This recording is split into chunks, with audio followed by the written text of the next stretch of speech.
បងប្អូនដែលគាត់មានមុខស្នាមចំមុខស្ងួនមុខគ្មានសំណើមុខសត្វស្នាមអាចរយមុខស្នាមញិចមុនអីហ្នឹងណាចា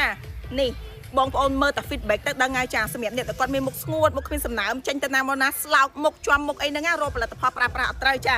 នេះ BB Rock Premium ខ្ញុំហ៊ាននិយាយថាចេះបងប្អូនទិញទៅតែម្ដងគឺបងប្អូនធានាថាពេញចិត្តហើយផ្សព្វផ្សាយឲ្យខ្ញុំអូតូតែម្ដងមិនចាំបាច់ខ្ញុំហត់ក្នុងការប្រម៉ូទទេព្រោះអវ៉ាន់មួយនេះគឺថាមានគុណភាពខ្លាំងមែនតើតែម្ដងបងប្អូនចាលាបទៅធ្វើឲ្យផ្ទៃមុខរបស់យើងទន់ភ្លឺមាត់អាឡូងសាច់របស់វាទន់ស្ដាំត្រជាក់ក្អូបអ្នកទាំងគ្នាត្រូវចាំថាចេះចា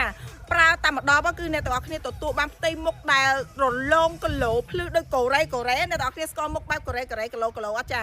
មុខជាប់អីហ្នឹងគឺបិទបាំងស្នាមឡើងខ្ទេចតែម្ដងបិទបាំងស្នាមហើយគឺមាន UV ការពារកម្ដៅថ្ងៃរហូតដល់ទៅ 50 PA បូក3ហើយមានសេរ៉ូមចូលទៅចិញ្ចឹមជំនួយបំពន់ផ្ទៃមុខបងប្អូនលាបចូលទៅលើសាច់មុខបងប្អូនគីឡូម៉ាត់ថៃហើយនៅពេលដែលបងប្អូនលាង make up ចេញយប់ឡើងនេះដូចខ្ញុំ make up ចឹងបងប្អូនខ្ញុំស្បត់អូខ្ញុំលាប BB Rock តាំងពីព្រឹករហូតដល់ស្មានហ្នឹងនេះមុខរបស់ខ្ញុំគឺគីឡូវា control មុខរបស់ខ្ញុំឲ្យនៅតែភ្លឺចាំងមាត់ថៃហើយអត់មានកកដុំប្រទេសបតាឲ្យខ្លួនឯងខ្មាស់គេហៀតាមជើងសក់អី No គឺអត់មានតែម្ដងគឺរលោងមាត់ខៃស្អាតណាបងប្អូនចាអញ្ចឹងសម្រាប់អ្នកដែលគាត់មិនទាន់បានប្រើបងប្អូនអាចធ្វើការទិញសាកប្រើប្រាស់តែម្ដងទៅបានហើយសម្រាប់អ្នកដែលគាត់ធ្លាប់ប្រើបងប្អូនអាចធ្វើការយក2 10ទៅព្រោះ2 10យើងចុះជូន4ដុល្លារបងប្អូនយក5 10គឺយើងថែមជូន1 10អូតូតែម្ដងណាអញ្ចឹងបងប្អូនចាឱកាសនេះខ្ញុំបញ្ជាក់ជូនដដែលចាមិនងាយមានប្រម៉ូសិននេះទេបើថាប៉ុនទៀនគឺកម្រមានតែម្ដងអានេះយើងប្រម៉ូសិនធម្មតាណាជូនទៅដល់តេជនថ្មីអញ្ចឹងគ្រប់50អ្នកគឺយើងបិទប្រម៉ូសិននេះណាសម្រាប់អ្នកដែលគាត់ចង់បានផ្ទៃមុខគីឡូស្អាតភ្លឺមាត់ថៃដូចកូរ៉េអីហ្នឹងណា